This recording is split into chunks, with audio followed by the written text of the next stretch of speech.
ఒక్క విషయం గట్టిగా గుర్తుపెట్టుకో, మనుషులు ఎప్పుడు మారు, వాళ్ళ అవసరాలు మాత్రమే మారుతాయి.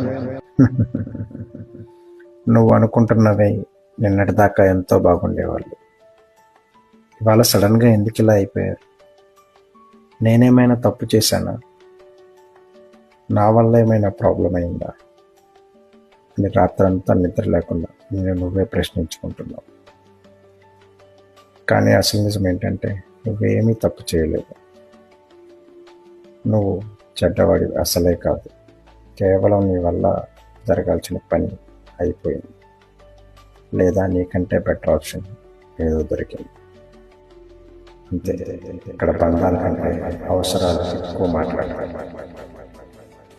మనం వాళ్ళకు ఉపయోగపడే అంతవరకు మనం వాళ్ళకి దేవుళ్ళ కనిపిస్తాం.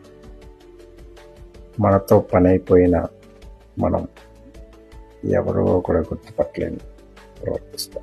ఇది చూసి నువ్వు బాధపడవు. నిన్ను దీన్ని ఒక లెసన్గా తీసుకో. నిన్ను అవసరం కోసం వాడుకునే వాళ్ళ కోసం నీ విలువని కన్నీరుని వేస్ట్ చేయకు. నిన్ను నిజంగా ప్రేమించే వాళ్ళు నిన్ను ఎప్పుడు వదిలేయరు, వాడుకునే వాళ్ళు ఎప్పుడు ఉండరు. So please don't cry. నిన్ను నువ్వు గౌరవించుకో. ఎవరున్నా లేకపోయినా నువ్వు కింగ్లా బతకాలి.